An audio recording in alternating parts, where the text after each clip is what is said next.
नागपूरमध्ये सध्या तणावपूर्ण शांतता आहे। दगडफेक आणि जाळपोळीच्या घटनेनंतर आता संचारबंदी लागू करण्यात आलेली आहे। मुख्यमंत्री देवेंद्र फडणवीस यांनी जखमी पोलिसांसोबत व्हिडिओ कॉलद्वारे संवादही साधला। दगडफेक आणि जाळपोळीच्या कालच्या घटनेनंतर सध्या नागपुरात तणावपूर्ण शांतता आहे।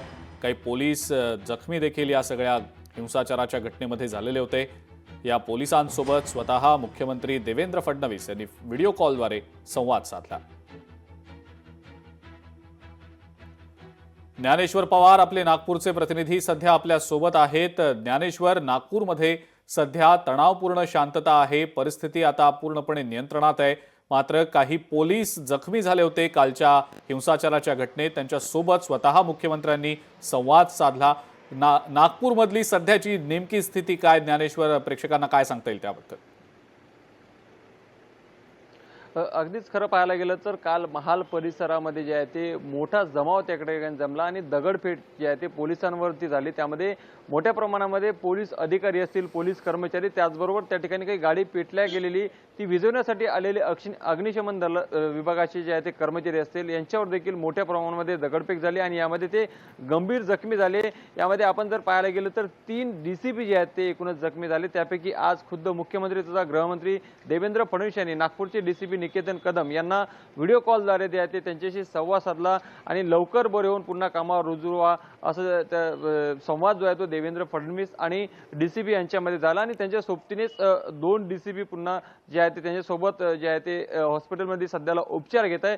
सध्याला त्यांची प्रकृती जी आहे ते स्थिर आहे, मात्र डॉक्टरांनी त्यांना जे आहे ते पुढील 10 ते 15 दिवस सध्याला आराम करण्याचा सल्ला दिलेला आहे। मात्र एकूणच या DCP निकेतन कदम जे आहे यांच्या हातावरती या हल्लेखोरांनी कुऱ्हाडीने जे आहे ते हल्ला केला होता, त्यामुळे त्यांच्या हाताला जे आहे ते मोठी जखम झाली आणि मोठं रक्तस्राव देखील त्याच ठिकाणी काल झालेल्या दृश्यांमध्ये आपण जे आहे ते प्रेक्षकांना दाखवले। आणि आता खुद्द निकेतन कदम यांनी लोकशाही मराठीशी बोलताना त्यांनी कशा पद्धतीने तो घटनाक्रम, तो थरारक चित्र जे आहे ते त्यांच्या डोळ्यासमोर होता। फक्त त्यांच्या हातामध्ये एक काठी होती आणि 100 लोकांचा जमावडा जो आहे तो त्यांच्या समोर असताना सुद्धा अगदी जे आहे ते छाती समोर ठोकून जे आहे ते त्यांच्यासोबत जे आहे ते सामना करण्यासाठी पोलीस त्या ठिकाणी सज्ज होती आणि जो काही जमावडा त्या ठिकाणी अशांतता पसरवण्याचा प्रयत्न करत होता त्याला जे आहे ते पांगवण्याचं काम जे आहे ते नागपूर पोलिसांनी केलं। त्याचमुळे ते कुठेतरी मुख्यमंत्री तथा गृहमंत्री देवेंद्र फडणवीस यांनी नागपूर पोलिसांना जे आहे ते फोन कॉलद्वारे संवाद साधून त्यांचं कौतुक केलं आणि लवकर बरे व्हा असं सांगितलं। आणि काल ज्या पद्धतीने जे आहे ते महाल परिसरामध्ये स्थिती होती, आता सध्याला जे आहे ते तणावपूर्ण शांतता जे आहे ते महाल परिसरामध्ये आहे, कारण की नागपूरचे पोलीस आयुक्त रवींद्र सिंगल यांनी जे आहे ते आज या संपूर्ण परिसरामध्ये आहे ते एकूणच कर्फ्यू जे आहे ते लावलं होतं। त्यामुळे दिवसभर आज या रस्त्यामध्ये जे आहे ते कोणालाही ये जा करण्यामध्ये जे आहे ते पूर्णतः मनाई होती। 5 पेक्षा अधिक लोक जे आहेत ते या रस्त्यावर कुठेही दिसून आले।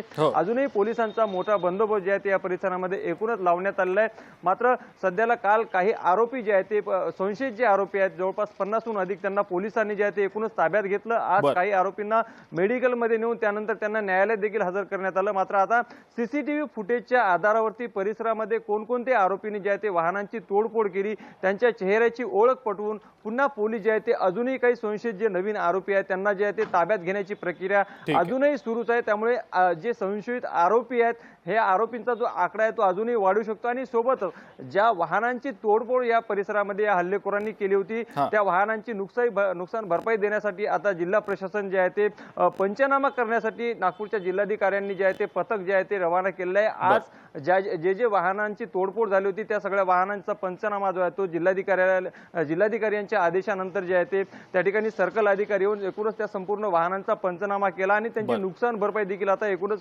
प्रशासनाकडून देण्यात येणार। त्यामुळे आता सद्यस्थितीत जर पाहायला गेलं तर पोलिसांनी ज्या पद्धतीने रात्रीपासून जे आहे ते स्ट्रिंग ऑपरेशन राबवत, कोम्बिंग ऑपरेशन राबवत जे आहे ते या सगळ्या हल्लेखोरांना या ठिकाणून पळवून लावलं, त्यानंतर आता सध्याला जे आहे ते तणावपूर्ण शांतता आहे असं म्हणायला हरकत नाही। ठीक आहे ज्ञानेश्वर, धन्यवाद सविस्तर माहिती दिली त्याबद्दल आणि या संदर्भातले अपडेट्स आपण तुमच्याकडनं जाणून घेणारच आहोत। DCP निकेतन कदम यांची प्रतिक्रिया आपल्यापर्यंत आलेली आहे ती आपण पाहूया। आनंदाची गोष्ट आहे की CM सरांनी स्वतः कॉल करून विचारपूस केली आणि सरांनी पूर्ण नागपूर पोलिसांचं कौतुक देखील केलं आहे। या सरांच्या या कौतुकाच्या शब्दांमुळे नक्कीच आम्हाला भविष्यात एक चांगला आत्मविश्वास मिळेल चांगलं काम करण्यासाठी। लोकशाही मराठी ऐका, पहा, जागरूक रहा.